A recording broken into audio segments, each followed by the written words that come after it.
Ready, Frank? All right, thank you. Good evening, everybody. Thank you for joining our July 14th organizational meeting. The time is now 6:06 p.m., and we are going to call this meeting to order.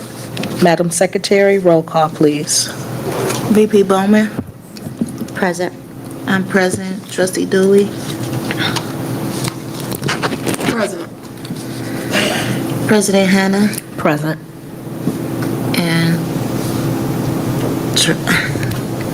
Trustee Miller. Present. We have a quorum. All right, thank you very much. If we can all stand for the Pledge of Allegiance. Pledge allegiance to the flag of the United States of America and to the republic for which it stands, one nation, under God, indivisible, with liberty and justice for all.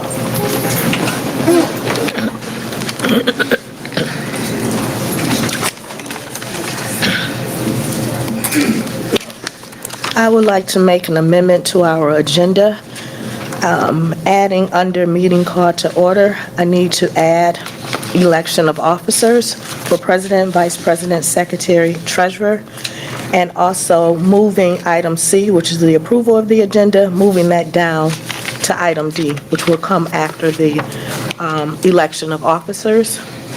Also, I need to replace, under our consent agenda items, item B, to include the revised special board meeting minutes from July 8th meeting, and also add under consent agenda items, item C, which is the closed session meeting minutes from June 26, 2025. Can I get a motion, please? Point of information, please, Madam Chair.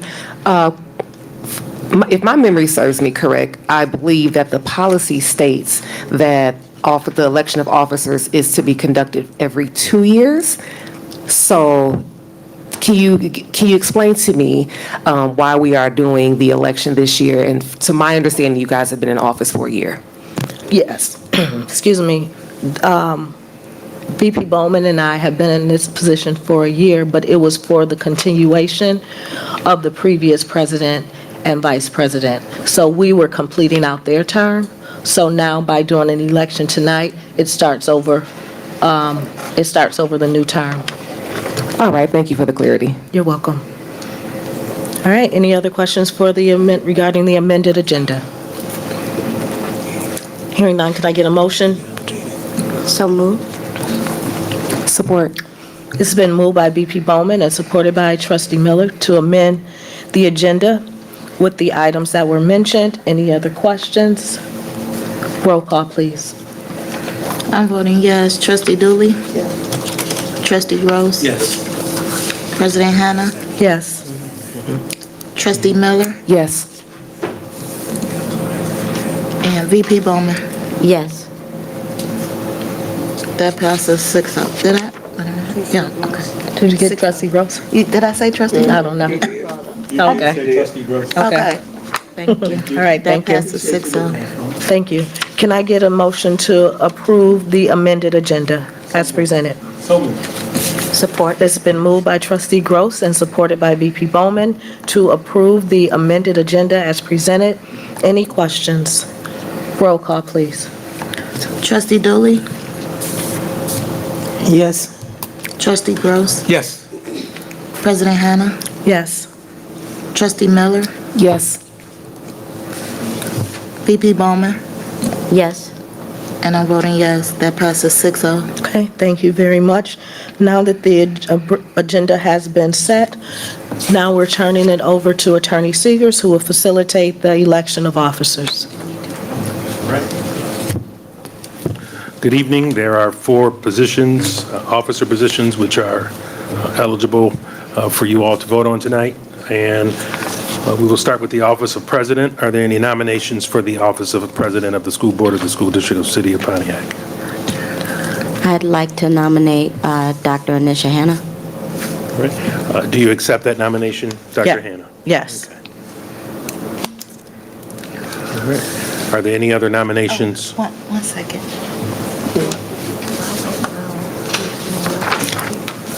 I'm going to nominate Kevin Gross. Do you accept that nomination, Mr. Gross? I do.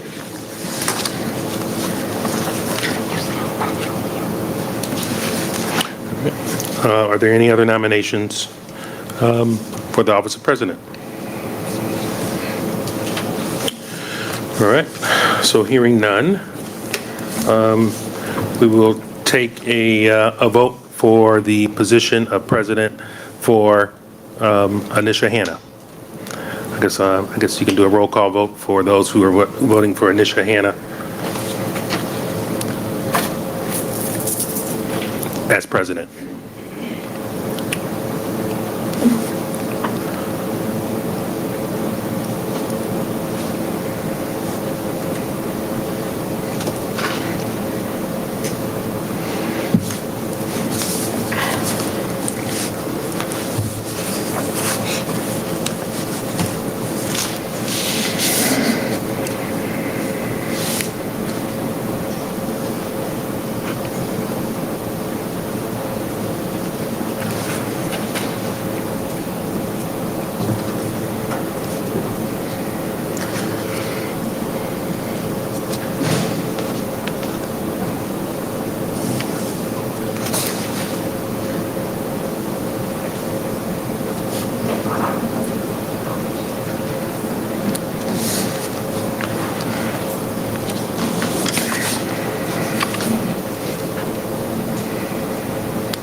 You need to do a roll call vote for, Okay. these are people who are voting for Anisha Hanna as president of the Okay. School District Board of Education. I'm right. How y'all doing?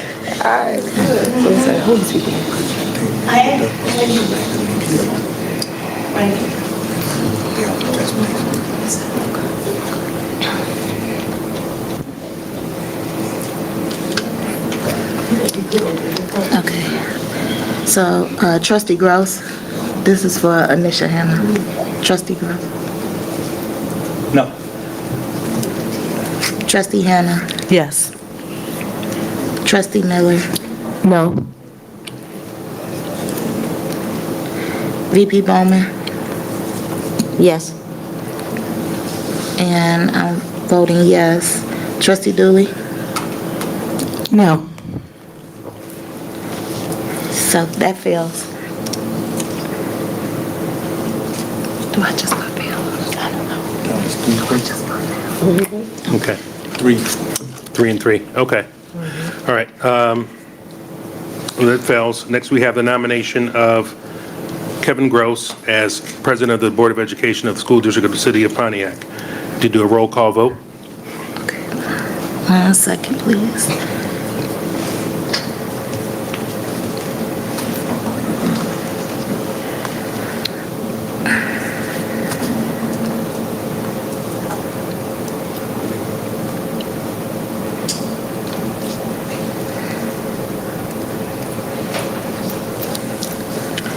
President Hanna. No. Trustee Miller. Yes. VP Bowman. No. I'm voting no. Trustee Dooley. Yes. Trustee Gross. Yes. That fails.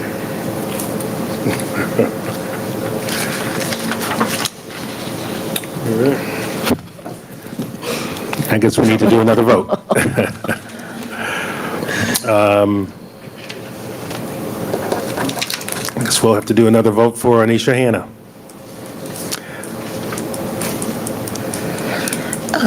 Point of order. I think, why, I think it's gonna turn out to be the same thing. You don't know that. Take the vote. It could be, okay. Alrighty.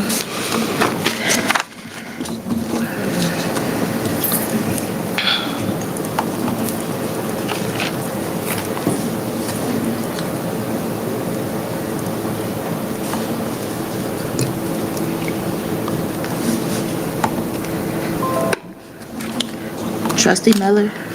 No. VP Bowman. Yes. I'm voting voting yes. Trustee Dooley? No. Trustee Gross? Yes. Before I finish, I want to thank my colleagues for having the trust in me to vote. I don't want this thing to carry on for the rest of the evening, so I vote yes. Oh, you so sorry. Okay. President Hannah? Yes. That passes 4-2. Okay. President Hannah remains the president of the Board of Education. All right. So, Now we move on to the position of vice president. Are there any nominations? I nominate Kenyatta Bowman for vice president. And do you accept that nomination? Yes, I do. And anyone else, any other nominations for the position of vice president? All right, hearing none, let's have a vote for the position of vice president for Kenyatta Bowman.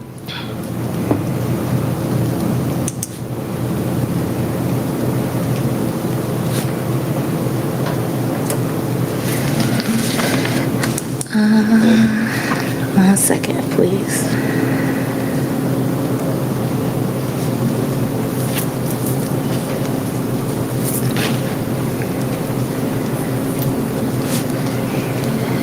VP Bowman? Yes. I'm voting yes. Trustee Dooley? I abstain. Trustee Gross? Yes. President Hannah? Yes. Trustee Miller? No. That passes 4-1.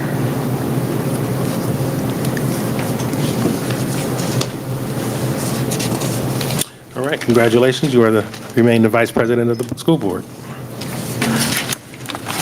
All right, next we have the position of treasurer. Are there any nominations for that position? In his absence, although I would like to nominate Marcus Terry. Okay. Attorney Seegers? Yes. He did respond that if he was nominated for the position again, that he would accept. But I don't know if that matters because he's not here. Point of information, I have a question about that. I just received this agenda walking in here, so how can he confirm that if he was nominated, that he would accept the nomination if we just got the agenda coming into this meeting today? It wasn't on the agenda that was sent to us prior to the meeting. Treasurer Terry understood that we would be having votes for officer positions because this was our organizational meeting. So he knew, just as it was explained, that because the positions that we had filled were filling in the positions from before, that he would, if he was nominated again, that he would accept it. Point of order. So myself being newly elected and doing a follow-up on Trustee Miller's concern and question that elections were normally held every 2 years, biannually, we had no knowledge of this. And let me cross that I confirm that as well. That's why I'm trying to understand how somebody This was- can confirm. And then what- now you want to put this.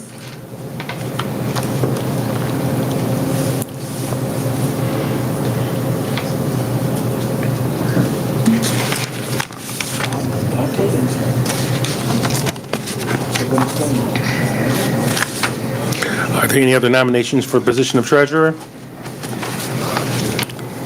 All right, hearing none. Nominate Trustee Tanisha Miller for treasurer. Do you accept the nomination, Trustee Miller? Yes. All right. So, are there any other nominations for the position of treasurer? Okay, so let's do a roll call vote for Marcus Terry as treasurer for the Pontiac School District Board of Education. Secretary.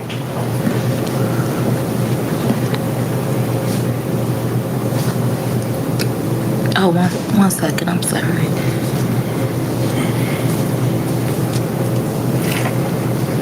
And And this, you said this for Marcus. Is there a reason why we skipped over secretary? It's just last on this list. Okay, ours is third. It's not on Oh, ours. okay. Yeah.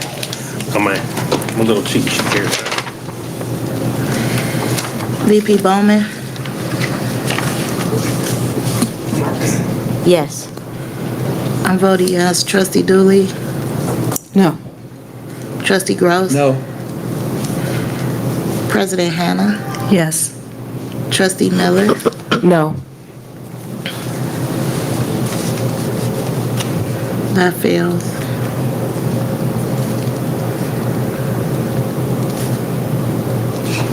Okay, well, let's do a roll call for trustee Tanisha Miller as treasurer for the Board of Education.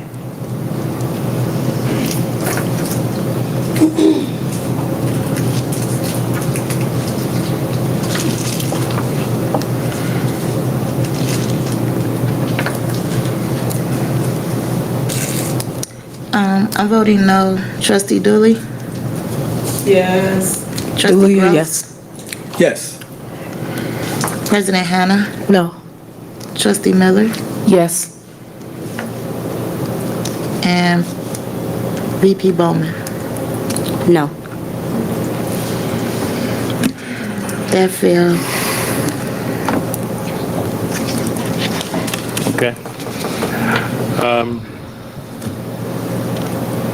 So right now, we don't have a, Treasurer? we don't have a treasurer. Okay. Might it make sense to do another vote? Okay.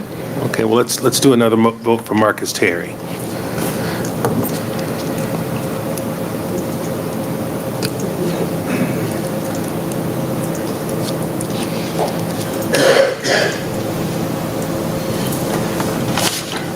Trustee Dooley, No. Trustee Gross, No. President Hannah, Yes. Trustee Miller, No. VP Bowman. Yes. I'm voting yes, that fails. All right, let's do another roll call vote for trustee Miller. Anybody change their vote? No. Carry to the next meeting when you have 7. What'd you say? Take a vote, but then you have to carry it to the next meeting when you have all 7. If it fails this time. Trustee Gross, No.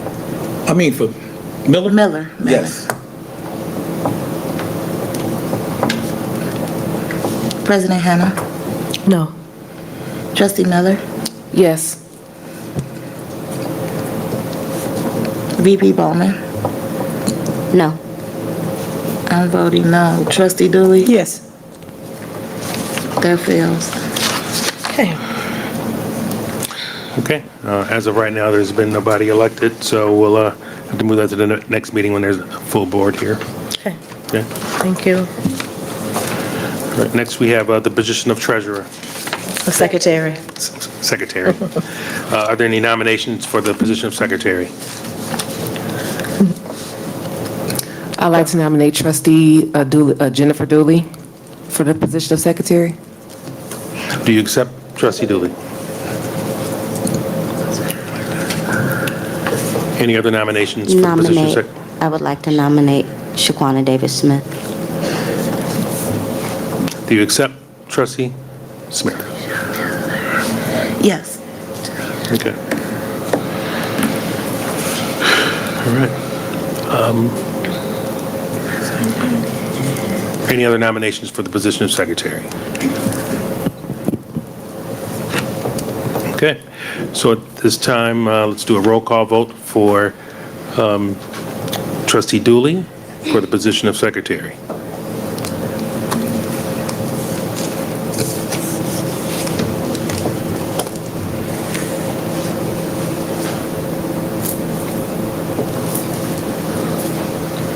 President Hannah, No. Trustee Miller, Yes. VP Bowman. No. I'm voting no. Trustee Dooley, Yes. Yes. And trustee Gross. Yes. That fails. Okay. Next, let's do a roll call vote for trustee Shaquana Davis-Smith.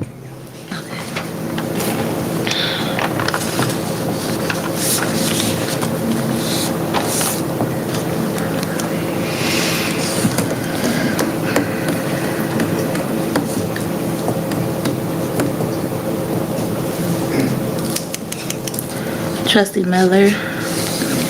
No. Trustee, sorry. VP Bowman. Yes. I'm voting yes. Trustee Dooley. No. Trustee Gross. No. And President Hannah. Yes. That fails. Okay. I'm thinking that maybe we just need to send this over to the next board meeting, unless you guys want to do another vote. Okay, all right. Okay, all right, well, now hand the meeting back over to President Hannah. All right, thank you very much, Attorney Seegers. Moving down, Point of order. Yes. In lieu of the secretary position not being filled, are you still considering allow her to continue to write as we do for the remainder of this meeting? Yes, I would like for That has to be stated I would from like you. for Secretary Davis Smith, Thank you. acting trustee, Secretary position.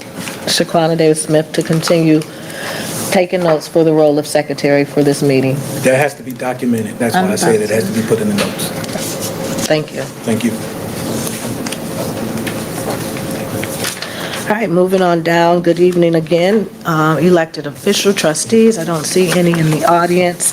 Can I get a motion for the approval of the consent agenda? So moved. Support. It's been moved by VP Bowman, supported by trustee Gross, to approve the consent agenda items. Any questions? Roll call, please. VP Bowman. Yes. I'm voting yes. Trustee Dooley. No. Trustee Gross. Yes. President Hannah. Yes. And Trustee Miller. Yes. That passes 5-1. Thank you. All right, moving on down for regular working agenda. Discussion items and for approval is the draft of the 2025-2026 board meeting schedule.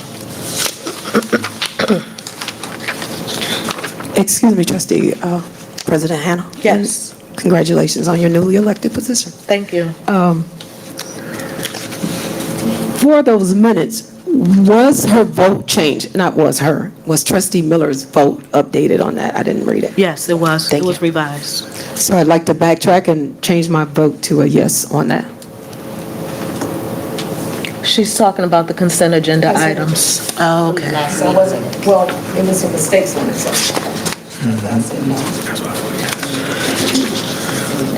Trustees, you have before you a list of our board meetings for the upcoming school year, 2025-2026. You will see your regular scheduled meetings, as well as it's in your packet. Oh, it's online. It also would include in there board governance meetings. We didn't have the board governance, just the regular meetings. All right, those are your listed board meetings for the 25-26 school year. Any questions about any of the meetings? No.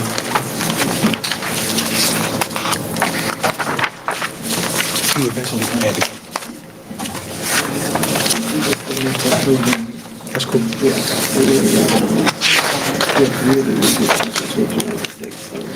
I'm gonna talk to you about mine. The board meeting schedules that you have are for the 25-26 school year for regular monthly meetings, and it shall be adopted by a majority of members elected to and serving on the board. It is the recommendation to adopt the schedule for regular monthly meetings for the 25-26 school year.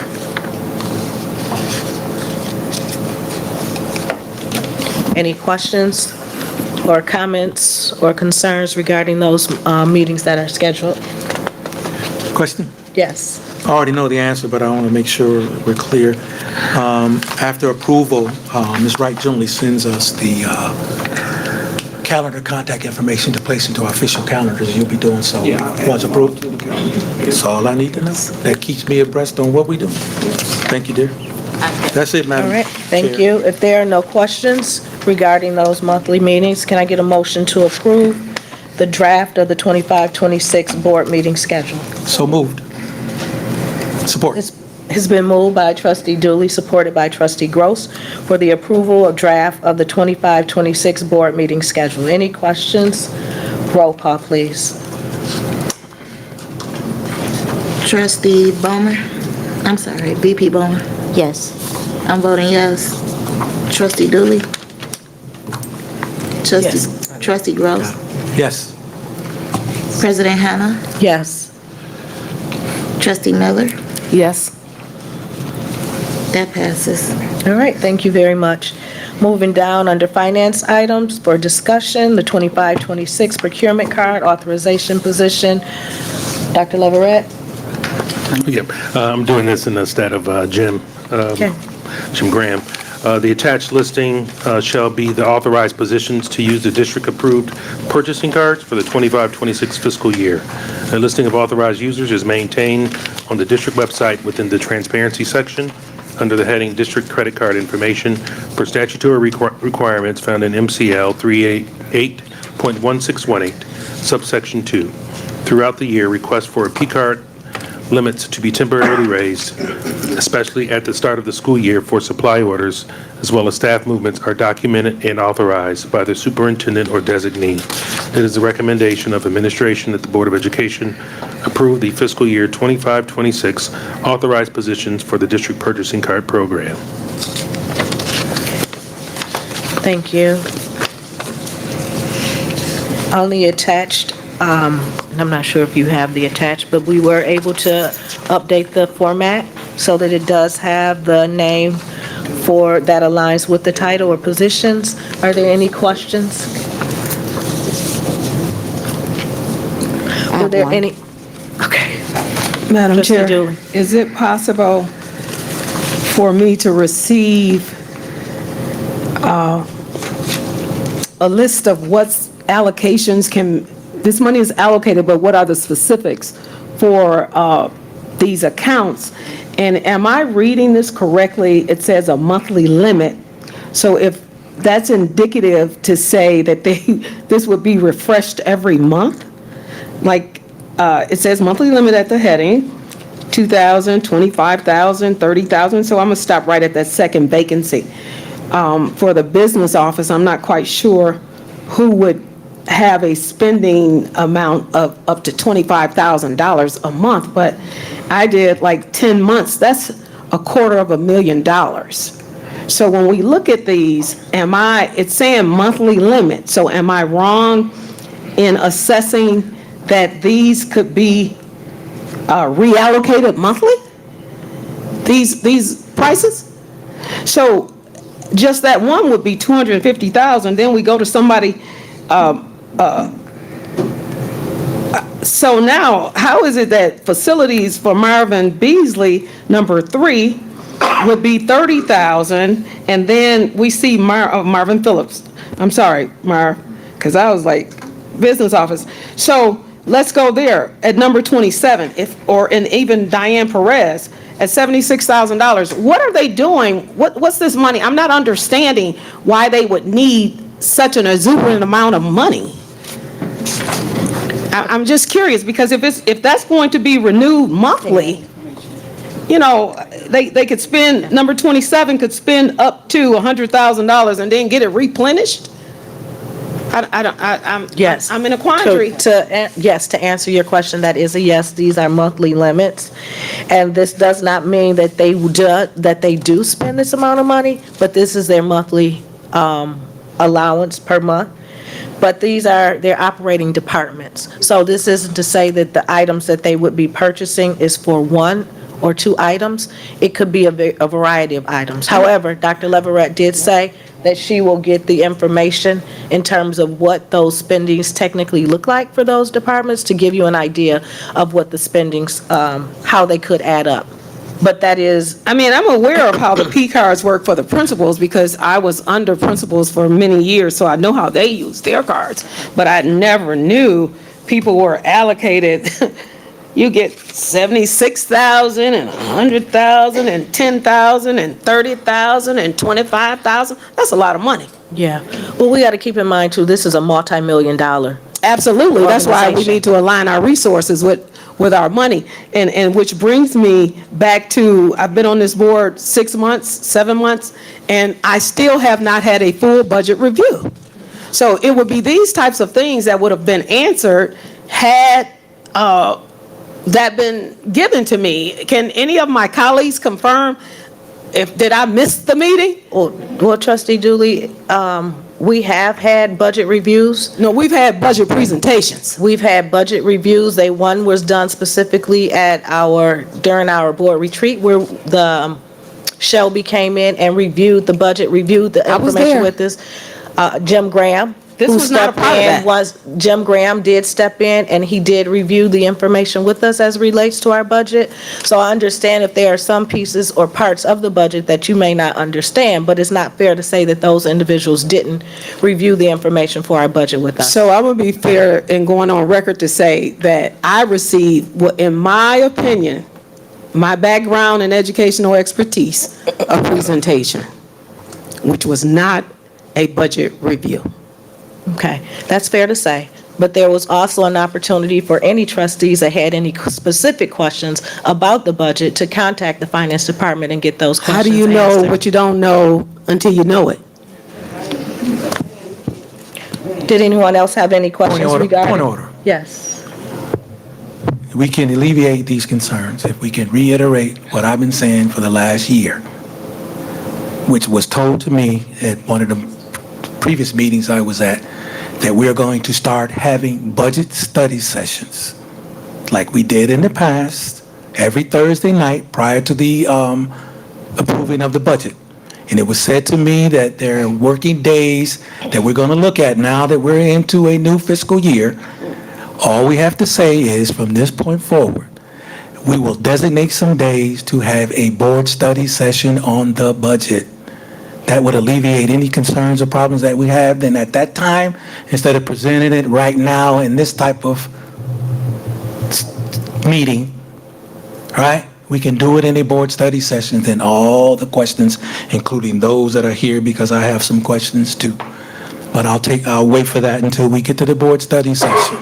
Because if someone spends $50,000 and the board has only approved of $25,000 for the superintendent to do so, then my question is, should or should we not be made aware of the monies that was spent that's over $25,000? And I have no issue with this because I'm not doing day-to-day, and I think these items are needed and these people need to do specific things. But at some point in time, if a considerable amount is spent, make the board aware. That's all I say. And then those questions can be answered for Trustee Dooley once we start having board study sessions for the budget. That's just one board member's opinion. Thank you. Any other questions regarding the P card? Yes, Madam Chair, I do have some questions and a comment. Again, this is, considering what we are experiencing in the world with our government today, why would the business office that is shorthanded, we don't have even a CFO at this time, what wouldn't be necessary for them to spend $100,000 a month without having to do an RFP or anything to create checks and balances?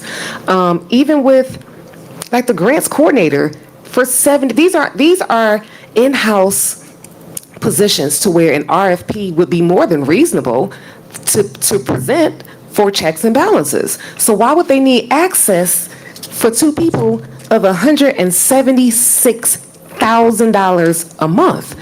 We need desperately take some time and stop doing what we've been doing and really take a look at this and realign our resources. This is atrocious. Some of this money can go towards our students, our staff, and $100,000 is. Let us know what it's used for. Thank you. If I can, before you ask your second question, Trustee Miller, I just want to comment. Just because these dollar amounts are allotted does not mean they are spent. This is just like anybody having a credit card of their own. If you have a limit, that does not mean you have permission to just go and just spend it any type of way you want, because I'm sure there has to be approval for any type of spending that is taking place. So and Dr. Leverett can correct me if I'm wrong, are these amounts that are listed here, are they different? Did we increase our monthly limits? Did we increase these amounts from last year? No.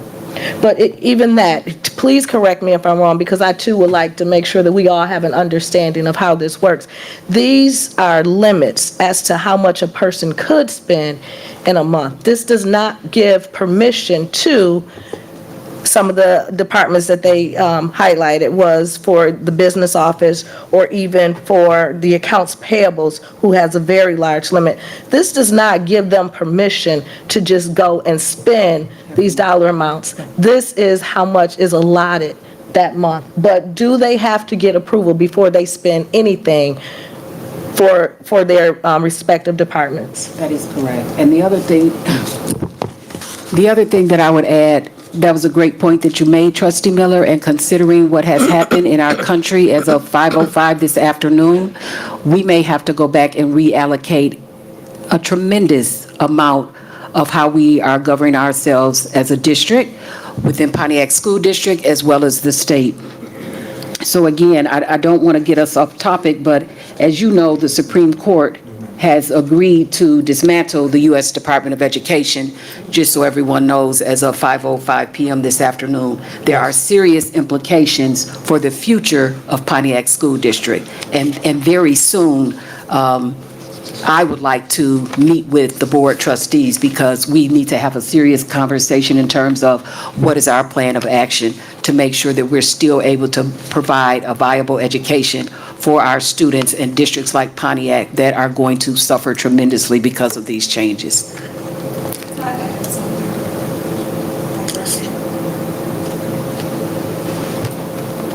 No. Go ahead. One of the second part to my question is, this can be the first step of us reallocating these funds. I am going to recommend for a discussion that we table this, because I can't consciously and in good faith vote at all and support anything with this exuberant amount of money to just give, even though they may or may not spend it, but to have accessible to $100,000 a month, not in good faith or in good conscience will I ever support that. So again, let me let everyone know that if we table this and school is getting ready to start, something as simple as classroom supplies, professional development opportunities for our staff, it will cause grave harm. So please keep that in mind. I would not advise the board to do that at this time, but I am certainly amenable to us doing a quick turnaround to have some discussion about this. But this is going to cause grave harm to our schools and our students to table something like this at this time. Question, Madam Chair? Yes. And I understand that, Dr. Leverett. But my question to you, what is the hurt or harm to come back to this board within a week or two with new numbers? We call a special meeting, because remember, I've been saying, just because we're summer, education doesn't stop. And the new news today say that we need to continue to work through the summer on what we need to do. So why can't we table this and come at another time at a special meeting? Because you say you want to talk to us. Why can't we come to another meeting, special meeting, and then have a closed session to be able to discuss with you what you need to discuss with the trustees and bring us different numbers so we can look at it prior to spending needing to be done? I know we're on summer vacation, and I know we say people, listen, for these children, I'm not stopping, and I'm not trying to get on my high horse or pedestal. things are changing, so we have to change too. Now, and I'm going to say this, if there's a specific budget in my house that was this last year, and because the economy the way it is this year, we're having a discussion on changing the budget. So I understand you saying, take a look at this, but the president has the authority to call a special meeting. We come back with different numbers, we take a look at it, have a closed session, meet with you on the discussion you want to talk about, some of the changes that are going on, which is necessary, and then we move forward, and we go from there. So based on what's going on right now in the world, is how we need to base on what we're doing here for our children. That's all I'm saying. I know people want to take a break and people go on vacations, but Trump ain't stopping. And if I may, by doing what has been suggested, Superintendent Leverett, we can curtail these numbers to ensure that we stay and save. Hypothetical situation, if we reduce, and with the exception of our principals and some basic directors, with the exception of those, if we reduce those and cap those monthly limits, we could see where we could save, because let's just, off the top of my head, if number 2, which is vacant, hypothetically, if they were allowed to spend $250,000, 25, the whole 25 per month, I did 10 months, that's $250,000. We could take $100,000 off of that. Do you see my, I'm not saying we would, but I'm just trying to give an example. If we go back and look at these and truly try to align our monies with the resources, because we already know. And then let's look at, based on this coming out, we know Trump is going to dismantle the educational department. Let's see how much money that we can shave off to give, to add to, absorb some of that we will not get. So again, I'm not coming against anybody. It's just, for me, fiscal management. This, we just have to start looking at things. And then when we talk about, I'm really tired of being under the gun. Every time I turn around, when we're voting, we have to do this, we have to do this. We knew last year, and I wasn't even on the board, that you have an organizational meeting every year. Almost every single thing that we do is a continuance from year to year. Am I correct or am I wrong? So with that being in mind, we should not be under the gun. Just like we're approving calendars for our meetings, and we're approving the PEA calendars, we should also have a calendar of things that are due and the due dates, so we can, I think as Trustee Miller has been promoting timelines. Give us some timelines. What's due? What's needed? I think that way, those types of things put in place will allow us to become a more effective and smooth running board. I yield. Thank you, Trustee Dooley. Yes, Trustee Miller. Dr. Leverett, I understand what you're saying as it relates to principals may need to make some purchases. The teachers the principals, I'm sorry, I haven't mentioned the principals at once, because it's $2,000 monthly limit. It's more on the administrative side, in the central office, where all the bulk of the money is. Is there a way that we can give access to those people that are working on the front line with our children, so they can order things and put an immediate halt on things that are going on here in this central office, that we can have some further discussion on? Because $2,000 a month, I mean, that's directly going, I would assume that's directly going towards our children, but $100,000 is something that we need to further discuss. That's my recommendation. Thank you. Thank you, Trustee Miller. Does someone want to put any more questions or comments in regards to the procurement card authorization positions? Yeah, I do have Okay. I'm asking you, if we table this, are you looking at having a meeting within the future very soon so we can continue once we get the numbers, or what is It your all calendar depends looking? on how, it would probably be 2 weeks, but it depends on Dr. Leverett. What's How soon she could get this information. All we're asking is that we take a look at the limitations on the specific amount of I mean, because I know in facilities, Mark's going to need some money each month because of what he does. Right. But you present to us the minimum that these departments can take right now and here's the thing. If we remove just $50,000 from the accounts payable, if there is something specific that month that goes over the $50,000 that he has to spend, why can't you bring it to the board for a vote? Say, listen, you guys, I really need this. I only have 50,000, but I need another 10. So can you approve this? Bring this to us. Why not? The other thing I'd like to add. Hold on. I'm waiting on the answer. Hold on. Thank you. You said why not? If we change the numbers, and in that department, they have to go over the allotted amount that we give them now once we change the numbers, and they need more money that month, why can't they present it to the board and say, you guys cut me from 100,000 to 50, but this month I have to spend 75, so I need another 25,000. Why can't that be presented to us? It can be presented. That's what I'm asking you. It can be presented. So the answer is yes. It's not that it can't be presented.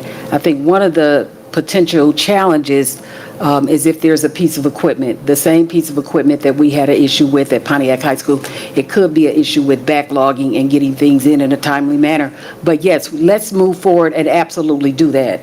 Yes, we can. Right, because if equipment goes Friday night, you're not going to, you think, and you're going to need something to spend for that Friday night, and you can't wait till Monday to fix the equipment. Something like that. I'm giving you a hypothetical. It could just depend on if there's an emergency, if there's something that could potentially take a long time, just like when we were in COVID. But no, I'm saying to you, yes, let's have a conversation about it. It could potentially be something that we could absolutely do. That's all I'm asking Yes. is that we table this, the allotted time that you need to get new numbers. We come back for a special meeting, then we vote on this, and then we have a closed session to discuss what your alternative plans on dealing with things because things are changing. That's all I'm asking. Okay. So, Thank you. all right. VP,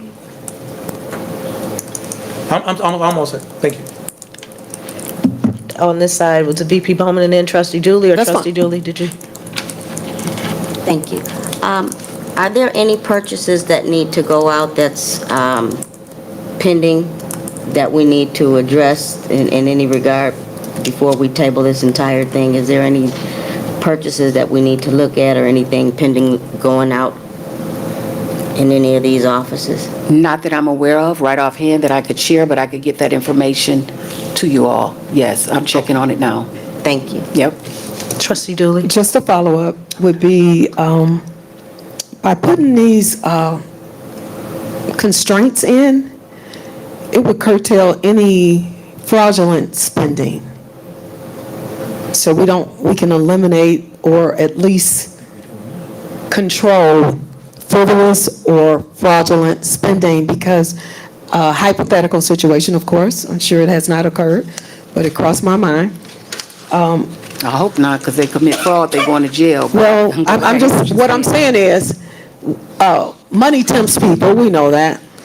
And I'm not saying it's tempting anyone here, but money will tempt you when you have access. And when you have access to this kind of money, hypothetical again, it's easy to hide things because there's no total check and balance on these monies. And I'm just going to use the $76,000 or $100,000. If creative spending could occur. So I would like us to look at dropping those limits and coming back to the board for expenditures that go over. I think they shouldn't have more of a threshold than you have for spending. You are ahead. So noted. Thank you. Any other questions? Yes. Well, I would like to make a motion, point of order. I'd like to make a motion that we break this up and allocate the principals, athletic director, people who are actually physically, like the facilities, people who are getting supplies for our students that they need, they should have access to that. Because if you need 2 weeks, hypothetically, that's getting really close to August, and we don't want people to be rushing. So if there's things that need to be purchased prior to the beginning of school year, the principals should have access. It's just $2,000 a month. I don't see how we could really decrease that by much more. That's not my concern. So that's my motion on the floor, is that we break this up and give the principals, the athletic directors, anybody who's working directly with our children facilities, to have access to these funds to be able to make purchases prior to us having another discussion to fine line the larger allowances for funding. I do have a question. I want to say before you entertain the motion, Okay. you need to tell us, I'm asking you to tell us, I'm not saying you need to, I'm not you. But I think it would be in the best interest of this board, because you made the statement that there's some purchasing that needs to be done. And I think you should make us aware, because I don't think the principal is going to spend on anything, right? They're not even here. That they're going to spend money within the next 2 weeks if we table this, is what I'm saying. So if there's specific things that has to be purchased within 2 to 3 days before the 2 weeks, then because you made the statement, some things have to be purchased. I don't think this $2,000 that the principals are getting is money that they spend on immediate supplies that they have to do now, because they're not even here. All I'm saying is, what is detrimental that has to be spent prior to the 2 weeks, or if we can get all of this done before any spending is done within 2 weeks? Okay. You make a Thank you. statement. Dr. Deveson, can you share with us what the needs are, just as an example, because she's here, as far as it relates to curriculum and instruction? So I can only speak to Diane Perez. I know what you all are saying, and that is principals need to order their supplies, and you are correct in that. But those orders go through the curriculum department by way of Ms. Jeter and by way of Ms. Jackson. And some of those funds are funded from grants, which Diane uses her credit card. So say, for instance, here at the board meeting, you will approve, this last time you approved all of the curriculum orders, which were like 110, 114, 120. Well, Diane would not be able to utilize the credit card if you reduced it down to $20,000. So supplies are ordered through the credit card. So I hear what you're saying, that Diane has the opportunity to order, and yes, she does, but she's ordering the supplies for a building administrator. So if that's occurring, then why are we allocating individual monies if they're running through Diane anyway? So that's double dipping, supplanting?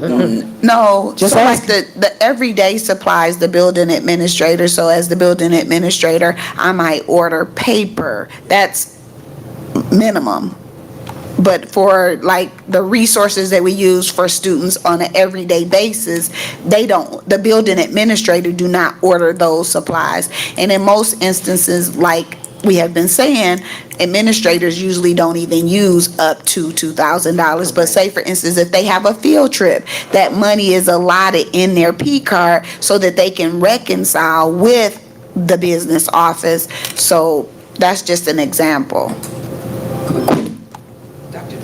Dr. Davison, just a quick question. So in regards to ordering, I think I hear you saying that the discrepancy lies with each individual principal can order what they deem necessary for their building, but on a financial and more fiduciary responsibility, it would seem that we know all schools would utilize paper, all schools would utilize pencils, et cetera, staples, and so forth. Why would not we order on a bulk situation to get better pricing, save money, and then we have a distribution where they went and picked up the stuff? Okay, if I may. Yes. Dr. Deveson, let me, here's the thing.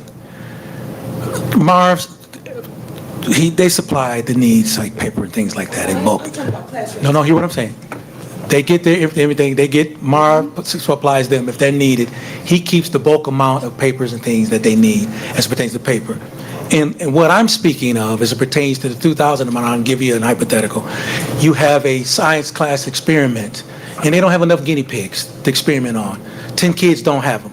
The principal can go out and purchase with her $2,000 to purchase something at that time of need, because that's part of their month, that what they need for that month, and then seek reimbursement because she hit, am I right?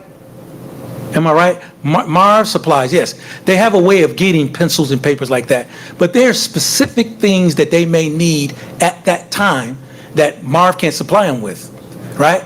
They'll have the ability to go out and purchase. Am I saying it right? Yes. Help me out now. Am I?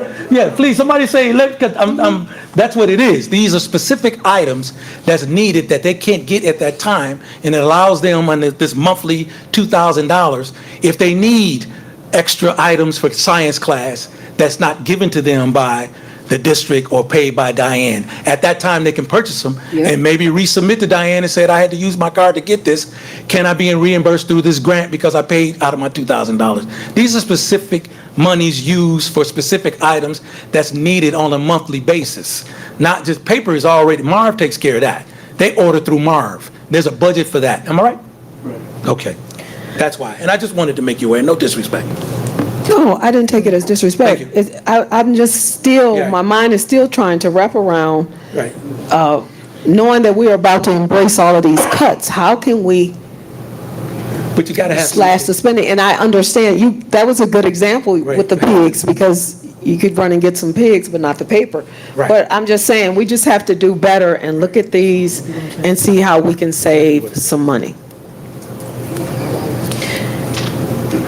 Any, One more question. So, hypothetical, I didn't spend my $25,000, my allocation, or I didn't even spend my whole $3,000. So what I did spend, I spent half of the $1,500. I spent $1,500 of the $3,000 I was allocated. When it's time for the next monthly distribution of the money, do I get the entire $3,000, or would I only get $1,500 to bring my monthly spending back to $3,000? How does that go? And if I can just try to answer these questions. These are, it's like a credit card for each of these departments. And so every month they have a credit limit. Just like those of us that may have credit cards, every month you have a limit. Just because you have a limit or a maximum amount, that does not mean you have to spend your maximum amount. That means that's what is allotted to you. So to answer your question, Trustee Dooley, if you spent $1,500 for the month of July, in August, your limit will be $2,000. Every month, the limit is the same, regardless of how much money you spent. It doesn't accumulate, it doesn't carry over. Yeah, nope, it does not carry over every month. And again, these limits are put in place so that we can allow the departments to function and do what they need to do to carry on the day-to-day work of the district. Understandably, there may be some question in terms of the limits may seem high, but as Dr. Devison pointed out, there are some expenses that they may incur that are from multiple areas as to why accounts payables would be as it is. If there's, and you all know better than I do what that looks like, but that's the reason why certain departments' limits are higher, because of the types of transactions that take place. As you see, it's a consistency across the board as to how much funding a principal is receiving for that school. It's the same for all of them. So again, I just want us to be mindful, these are limits. Whether we cut their limit or not, they have to come before, it all has to be approved. And there is a person that has to sign off on everything that's being spent, whether that comes to the board or whether it goes to their department head or administration. So we can easily say, nope, I don't want accounts payable to have a $100,000 monthly limit on their spending card. I want it to be 50. Granted, when they get to their max, for whatever the reason, they have to come to the board. Excuse me, the board has to approve it. It's the same thing that will just continue to happen. It just prevents them from having to come for the board approval, if that's what we're suggesting, as opposed to getting the approval from the administrator that's in charge. So again, these are limits. It does not carry over. It doesn't give anybody permission to say, every month you can max out your $2,000. It's saying that this is how much you have on hand to operate the daily functions of your school or department. And again, everything has to be approved. So I just want to make sure that we're clear with that while we're saying we're cutting. It's not like they're getting this money in their hand. This is just their card. Should they have an emergency? Should they need to pay for transportation to a field trip? Should they need to pay for something? We should be happy that we can entrust our employees to be responsible enough to handle the day-to-day in their school without them having to report to the Board of Education for every single thing that they do. So I just want us to be clear and be mindful of that as we move forward and determine how we want to proceed. As a board, put a motion, whatever you're thinking that how we should handle this, that's fine, put a motion, but I just wanted us to be clear, because whether we table it or not, hearing from Dr. Leverett, her giving us recommendations as to what she cut these limits to, it's the same. I mean, she can give us a recommendation and we can approve it, and then when they have a purchase, they could just bring it before the board, or we can let them continue to function and not have to come back as quickly as they would with us saying that we want to decrease their limits. But I just want us to understand that and move forward so we can. And I understand, and if I can, I hear you. And I don't want us to keep going back and forth. But I just need for us to have an understanding. All right? If these were the same numbers from last year that we gave them, right? I am trusting them that it's been doing. We do this every year. But I'm saying times have changed from last year. We have laid a numerous amount of people off. All I'm asking is that you go back to these specific departments that have these high limits and say, what is the minimum you can utilize now, because things have changed. The money's amount have changed. Government has changed. So if right now you can, I know we gave you 100,000 last year and you didn't use it every month. But because the budget has changed a little bit, can you just do 75 right now? Diane, we know we gave you 76. And at times specific things happen. But right now, can you just do 60? Because things have changed? You understand what I'm saying? Because my last question is, you got to have $100,000 from somewhere in order to give them the limit. Where's the $100,000 coming from? The general budget. Correct? Doc, am I right? Yes. Right. So that's $100,000 you have to keep for this specific department for that credit card. For every month. You got to keep $100,000. If they spend it, you replenish it from the general fund. Am I right? Correct. Get what I'm saying? Yes. And so you have to maintain those amount of monies in your general fund balance to continue to hold these amounts to where they are on a monthly basis. So all I'm asking, if we table this, just go to the departments and say, what is the minimum? Because we know things have changed in this world. What is the minimum that you, and I understand what you're saying, Dr. Anna, I have no issue with that. But I retired. So my budget is different from when I was working. So I had to lower some of the things I did because I don't have that money in my account anymore like I used to when I was working to continue to live. So I made some adjustments based on the economy and my position. That's all I'm asking. So if we table this, maybe the department says we can't go lower than 100,000. Bring that number. Diane says I can't go lower than 76. Bring that number, but at least you justify why. Because things have changed. That's all I'm asking. Just take a look at it.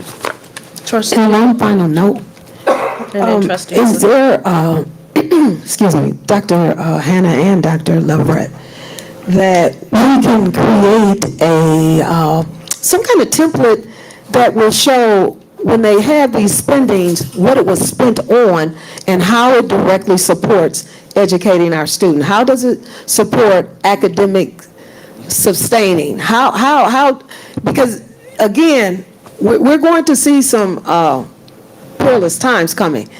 Trust me. We're going to need to do everything we can to maximize our dollars, to ensure we're getting our bang for our buck. So and I don't know if this goes to the policy committee, that we create a policy that ensures that when they're spending, and then it'll probably evoke something in their mind to make sure that they're not even doing frivolous spending. We have to show how our spending supports directly correlates to educating our student. So I would like to see that in an effort to align our resources, that we show directly how it supports student learning. Yes, Trustee Dooley, thank you. We do have those policies, procedures, and templates in place currently as a district. We have been using those for a number of years, and they are directly aligned to how we support student learning outcomes, whether it's academically, whether it's with their attendance, whether it's social emotional learning. All of those are directly related, and it's tied to our MKIP, our Michigan Continuous Improvement Plan, as well as all of the building level plans that they have in place for student achievement. So that is in alignment, and be happy to share that with you. So could that be like inclusive of our regular package? So we could get, I know you meet with your cabinet monthly or even weekly, probably. Yes. So monthly, we should be able to get an overall report. I don't want to see that. That's day to day. We can see things. Well, I mean, the overall, I don't have to see day-to-day functioning, but I would like to see the monies align with how they have directly supported spending, because if we look at the pattern and we look at what's going on, perhaps we as a governing oversight board, we may have suggestions to say, hey, have you thought about this if we do it this way? But you don't know what you don't know till you know it. Can we do that when we have a board study session with the budget? I don't know what we're saying. This trustee goes, something like this has to be ongoing. It can't be for one thing, one cycle. This has to be ongoing, because Board study sessions can have once a quarter. No, I'm saying, what I'm asking for, when we talk about alignment of resources, it's ongoing. Yes. That's what I'm saying. Trustee Dooley and Trustee Gross, just for the sake of time, that information, when it does have to come before the board for approval, it is included in the BEAR to show what it is supporting, whether it's for what the department, the account it's coming from. So the request for funding does show how it is supporting or aligning with a specific need for the district. And of course, it is ultimately going to impact the education, the learning for our students. So that is something that does take place when those things come before the board. But I want to be, again, respectful for everybody's time. I think Trustee Miller had something to say, and we're going to ask for the motion so that we can move on beyond this point. I would like to, point of information, I would like to remove my motion to do half of it and make a motion that we table this to the maximum 2 weeks, to set a date within the next day, so that we can have this and present it to our staff, so that they can know so they can have an update and they don't have to wait. So for a maximum of 2 weeks, table this entire document, so that we can realign, readjust, and approve it more fitting to the needs for this day and time. Support, if you made a motion.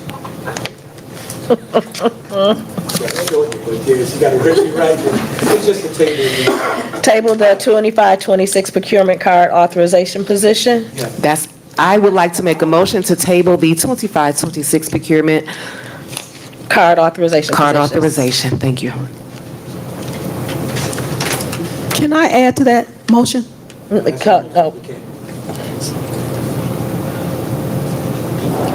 need to proceed with the bank. We don't know about the business, it's just. You ready, I'm sorry, sir. Trustee Secretary Davis Smith. Oh, no one supported. Duly supported. Duly supported. Oh, okay, I'm sorry.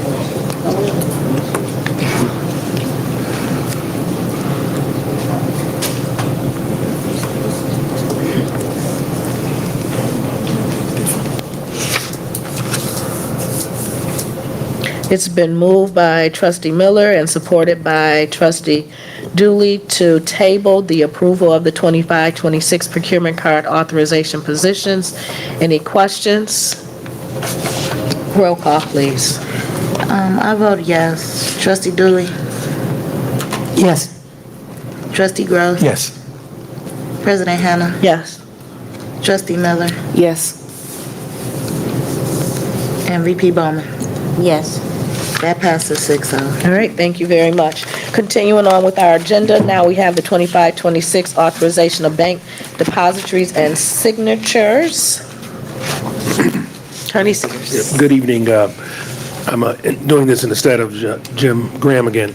Pursuant to the Pontiac School District Bylaw, Section 0000, Code P0154, subsection A, the board shall, at the organizational meeting, designate depositories for school funds per MCL 380.1221. Therefore, the following banks are designated depositories in which the school district of the city of Pontiac, Michigan may legally deposit monies for the period of July 1, 2025 to June 30, 2026.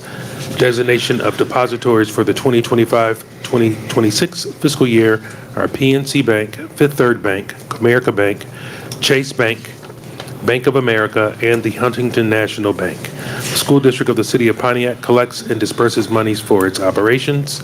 These monies are deposited in banks in the name of the school district of the city of Pontiac and may be written upon with checks signed by authorized bank signatories. The following will formally be designated as signers on the account: superintendent and board treasurer. It is recommended recommended by administration that the Board of Education approve the attached resolution authorizing the appropriate depositories and signatories to be utilized for the fiscal year 2025 and 2026. All right, thank you very much. Any questions, board trustee? Yes, I do. Being that we just had an election today and we don't technically have a trustee, a treasurer to add as a signature, procedurally, do we add the previous treasurer or do we wait until we actually have another vote to see who the treasurer will be before we move forward with this? I believe the board president was going to appoint Ms. Smith Davis and Mr. Terry as the interim. Is that what you said? Yeah, they are, but again, for the sake, I'm sorry if I can, this is saying that this is the positions of the position, Not the the people. superintendent and the board treasurer are the ones that are signers, not the Correct. persons. Correct. Because whoever it is that sits in the seat as superintendent and treasurer will be the signers, correct? Correct. Okay, so it doesn't matter who the person is that sits in those seats. Well, thank you for the clarity. And my question would be, we don't have anyone from the business office on signer, as a signer? Are we talking about our treasurer that sits here? Correct. So we don't have we're a multi-million-dollar corporation, we only have 2 signatures on stuff. And then my next question would be, so at what point does the board president have authority to sign? When it comes to signing checks, he or checks. she doesn't. No, that's separation of duties. So the persons that are obligated, and as we have in The our reason, bylaws, are excuse these me, persons, the not reason me. why the question was asked, I've seen your signature different places, but I just want to make sure that we're not doing ourselves a disservice, only having 2 signatures on a multi-million-dollar business corporation. Thank you, Julie. Any other questions? All right. We will move down to the next item on the agenda for authorized signer. Attorney Seekers, that's back to you. Oh, okay. Authorized signer pursuant to the Pontiac School District Bylaws, Section 0000, Code P0154, subsection B, the board shall, at the organizational meeting, designate a person or persons authorized to sign checks, contracts, agreements, and purchase orders for the period of July 1, 2025 through June 30, 2026. The authorized signer shall be the superintendent of schools or his or her designee for the fiscal year 2025-2026. Okay, trustees, any questions? I have one. Okay, trustee So, Jones. what's the constraint for who the superintendent can put in as a designated signature? And how many can she or he, well, she, because she, our superintendent, how many can Dr. Leverett have? I'm just concerned that when you get into multiple signatures and they're not there, that's where mismanagement can fall into place. Or, I'm gonna leave it there. Okay, If I may. yes. Trustee Gross. No, I'm sorry. I don't, with all due respect, Trustee Gross, I know you have a wealth of knowledge, but I'm asking questions because I need to know who knows what. I know you know a lot. You've been here 12-plus years. And no diss, no No, nothing. I'm not taking it that way. Okay. But the reason why I'm saying that is because if in her absence, there's a designee, you don't want multiple people to be able to sign off. Yes, So my question is, right. there has to be some semblance of who's in line to sign, like a succession plan, because if she's not here to run, then I think it would defer to, I don't know if this is true, but the next person would be assistant superintendent. Or I'm just saying, But I what's the understand what you- succession? But I of understand what you're people, saying. only for it to be a safeguard, safe point. So say for instance, if I see your name on a check, it should not be there. I'm just giving you an example. Right. So I would like to know, this is just Dooley, Trustee Dooley, wanting to know in order to, remember, I'm new. Right. And remember, the stuff that I'm asking for is for what will be utilized for me moving down. So then, once I get a grasp and a working knowledge of a bunch of stuff, I won't have to revisit this. So that's why I'm saying, if Dr. Leverett is one, and then we have the trustee, who would be 1, 2, and 3 in a succession? Because if she said it was you next, a hypothetical, and then you sick too, you're out ill, who's next in line? That's all I'm asking. Can I have a succession plan of who our signatures are? Because I'm trying to figure out, where does the business office come into play for signing? We're given all this. Dr. Leverett, we'll let Dr. Leverett. Yes, it would be Dr. Devison, and then it would be Ashley. Those positions. Correct. So where does the business office come in to keep, okay, so I guess what I'm thinking, we have curriculum signing, we have HR signing. Where does our business office, do we even need a business office if they're not doing the business?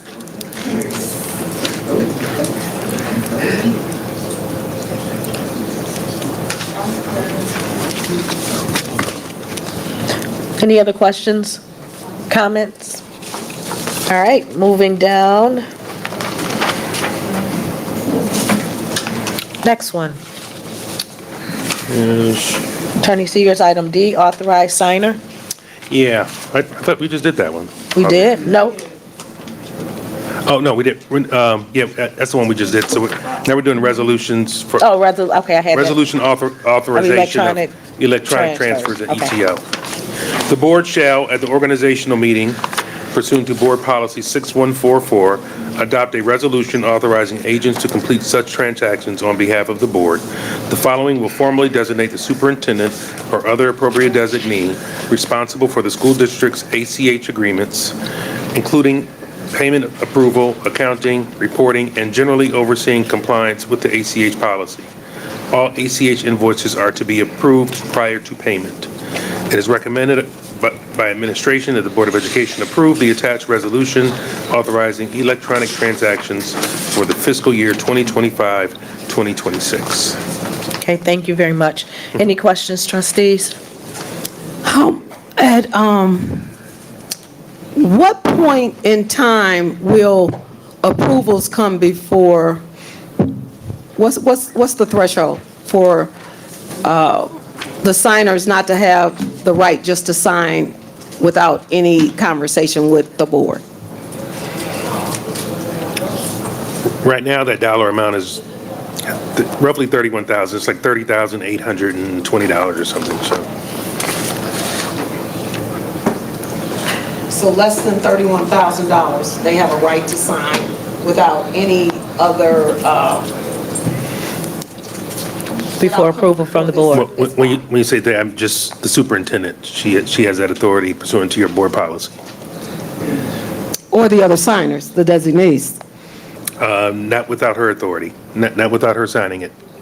So I think what I'm hear you saying is the amount that Dr. Leverett has is roughly $30,800 that she can sign without any approval for any conversation with this body of members. Am I correct? That's correct. Thank you. Okay. Any other questions? All right, moving down to action items. Can I get a motion for the approval of the 25-26 authorization of bank depositors and bank signatures? So moved. Support. It's been moved by VP Bowman, supported by Trustee Gross, for the approval of the 25-26 authorization of bank deposits and bank signatures. Any questions? Roll call. Trustee Dooley?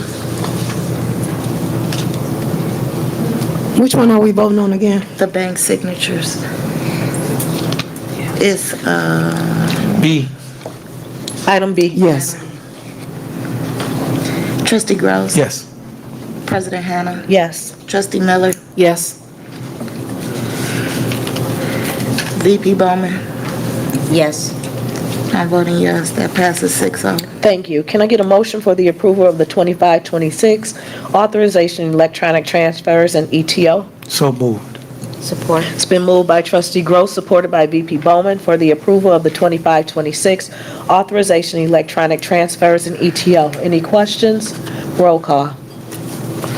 Trustee Gross? Yes. President Hannah? Yes. Trustee Miller? Yes. VP Bowman? Yes. I'm voting yes. Trustee Dooley? Yes. That passes 6-0. Can I get a motion for the approval of the authorized signer? So moved. Support. It's been moved by Trustee Gross, supported by VP Bowman, for the approval of authorized signer. Any questions? Roll call. President Hannah? Yes. Trustee Miller? Yes. VP Bowman? Yes. I'm voting yes. Trustee Dooley? Yes. Trustee Gross? Yes. That passes 6-0. Thank you very much. Moving down the agenda under General Counsel Human Resource items for discussion, professional agents of record for the 24-25 fiscal year. Attorney Seegers. Is that a question? Should that be 25-26 or is this correct, 24-25?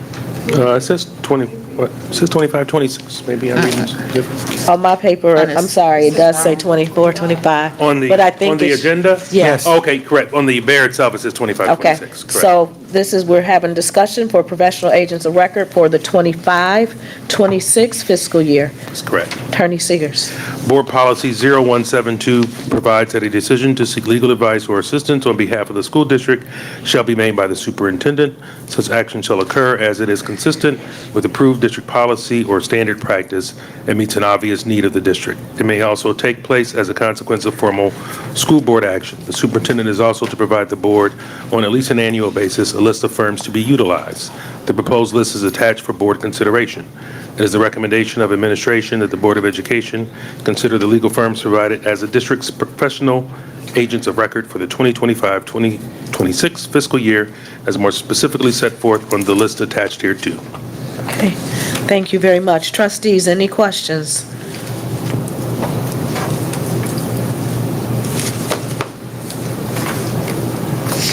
All right, next item for discussion is PGS contract extension. Attorney Seegers. The district's contract extension with Professional Ground Services, PGS, expired on June 30th of 2025. The administration is recommending the Board of Education approve a one-year extension of this grounds contract. We believe it is in the district's best interest to extend the grounds contract with PGS. If we lose PGS, we may also lose the monthly rent that the district is receiving for renting space at the Fell Center. The quality of work and response time for district needs has been a great value under our current contract. Our current grounds crew is also responsible for maintaining and painting the athletic fields to ensure fields are ready and properly painted. PGS also cleans the vacant district-owned building property debris that's dumped on site. They also will remove any large debris or urgent items needed by the district. Since the bond issue was successful, district staff has been busy coordinating all the related activities. It would not be a good time to also introduce a new service contractor and all the learning curve and potential issues that would result. There is no increase in the monthly contract amount. It is the recommendation of administration that the Board of Education approve the 9-month extension of the professional ground services contract for ground services at an amount not to exceed $303,760.76 from July 1, 2025 through June 30, 2026. All right, thank you very much. Trustees, any questions? Point of order, please let the minutes reflect that while the agenda states 2024, 2025, we are actually voting on 25, 26. Let the minutes reflect. Any questions, trustee, regarding the professional ground service? I do have a question. Is there a reason why we're just extending the contract as opposed to renewing the contract? I mean, I guess 6 of one, half a dozen of the other. It's, the contract has extensions on the end of it, and they were at the end, and we have the ability to exercise a one-year extension at the end of that contract. So are we saying next year when it ends that we'll be able to consider renewal as opposed or to? if you guys want to, look at somebody else or look at some other, vendors, yes. Okay, Yeah, we can renew it and perhaps get a, longer contract. okay. But Thank they were you. very, they wanted to increase the rates this year just for cost of living, but we were able to get them to hold their prices this year. So I want to thank them for that. Okay, thank you. Any other questions, trustees? Yes, trustee Miller. Again, I'm making the same statement that I made as it relates to realigning or readjusting our resources financially. I understand that this may be a service. How does this correlate with the rent that what is the rent amount that we could possibly maybe lose if we don't vote on this contract or renew this contract?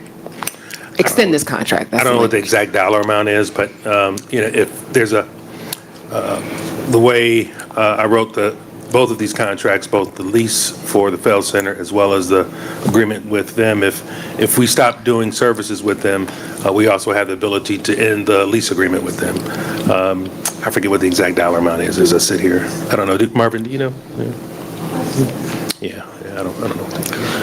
And the second part to that is, being that we are moving forward with building the transportation center over here, again, I asked for a timeline of when we will be listing the Feld Center up for sale or moving forward with that. My concern is that we're going to, again, lock ourselves into $303,000 with a contract. How long are we going to be in the Feld Center? Like, how are we going to move forward?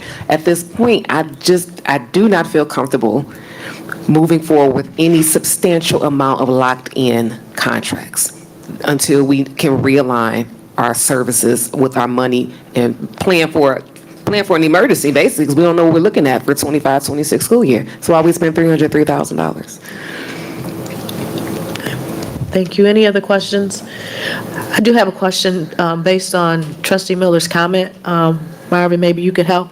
If we don't extend this contract, then does that mean we would have to bid out now to find somebody else to do these services for now until June of 2026? Yeah, that'd be very hard to do. I mean, we have a lot of services.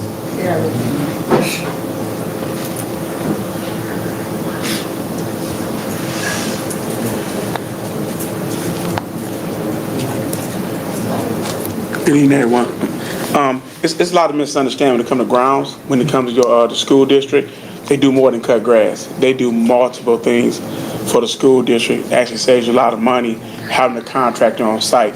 Our athletics department, I mean, again, you guys, just going to be very honest with you, our demand is very high for everything. Trees fall consistently. We have issues with sub pumps, drainage. We have issues with sinking, things that sink around this district, equipment, making sure even though our buildings are closed, 2 of them, Frost and Lincoln, for example, they maintain those properties for us. And they go and they pick the paper up every day. We have a lot of vandalism going on around our buildings, so keeping those guys consistently going around our schools like that on a daily basis, let the community know somebody's always aware. Same as I have maintenance going to buildings every single day because the building is closed, like Frost, for example. We go in the building every single day to monitor them schools. But grounds play a very critical part. We get people, they dump almost their entire houses on our property sometimes. And grounds go over there with a minimum cost and get that stuff up for you. Depends on if it's an extra cost or not. But on a 24-hour basis, especially with your snow removal, it's very critical. You have somebody. Them guys, again, I apologize to Dr. Larry, but I'm on the phone with Dr. Larry Rev sometimes from 11 o'clock at night to 4 o'clock in the morning to make sure our schools get open. And them guys do a wonderful job. We now order salt, and we keep salt on site at the Field Center to make sure that we don't have to go to the county no more. We get the salt at the Field Center to make sure it's gone. Our buses, for example, these ladies and gentlemen, they go 7 days a week. So those parking lots got to be plowed, those parking lots got to be salted, and we got to be ready to go at all given times. And in most cases, got to say again, they do a wonderful job with us. The team we have in place that we work with on a daily basis, those guys do a wonderful job assisting us in the Pontiac School District. Okay, thank you. Any other questions, trustees? Yeah, also, Dr. Hannah, athletics have started Yes. practicing, and they're going to start playing next month.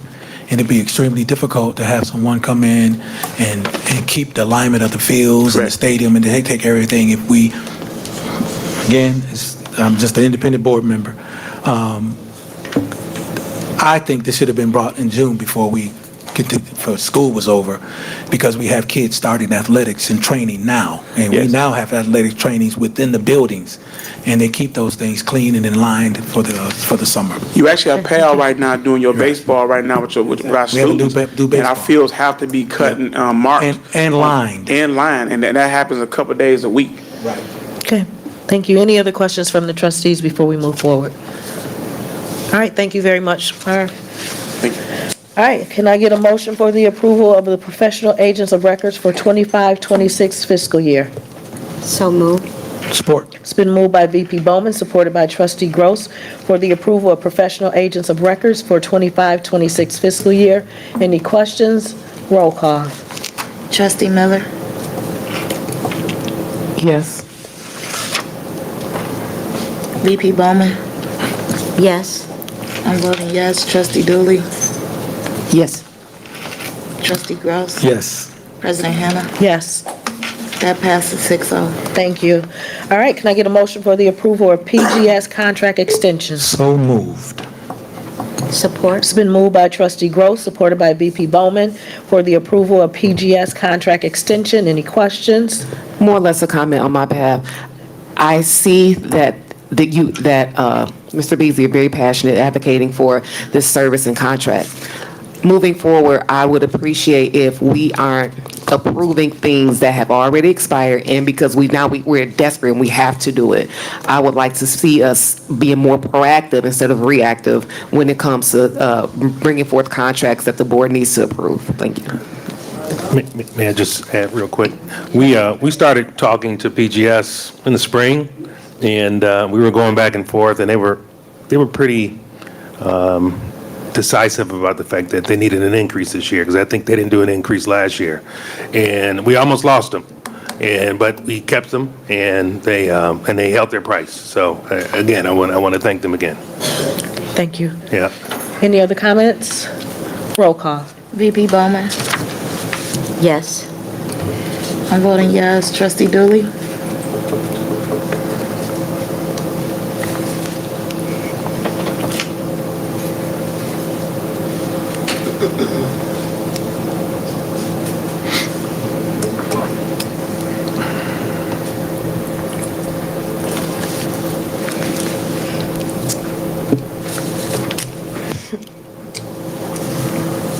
Can you come back to me? No, I'm sorry? we can't. We can't do it that way. Then I'll abstain.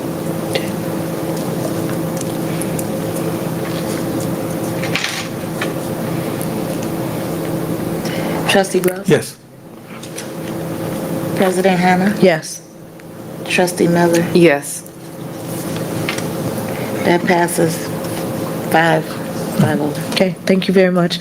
All right, moving on down to communications, petitions, and delegations. I think we do have one. Dr. Leverett, before, has a statement. Yes, as it relates to the ESSER funds, I just really wanted to reiterate the position that we found ourselves in, as well as districts across the country. And I do want to say directly to all of you that are here, we appreciate the work that you do on behalf of children. I know that people are concerned about what transpired, but I do want to share these sentiments with you to let you know that we understand. We understand the work that you do is very important on behalf of our district. But I did want to share with you all that on Friday, March 28th, 2025, just after 5 p.m., state education agencies across the country, including the Michigan Department of Education, received a communication from the U.S. Department of Education Secretary to announce that the deadline for reimbursement requests for the coronavirus relief supplemental appropriations and American Rescue Plan funds had been changed to that same day, Friday, March 28th at 5:00 p.m. Prior to the change, the deadline had been March 28th, 2026, with districts across the country, including Michigan, having been approved to submit delayed requests for late reimbursements of their pre-approved projects. The communication was provided to impacted school districts on Monday, March 30th, 2025.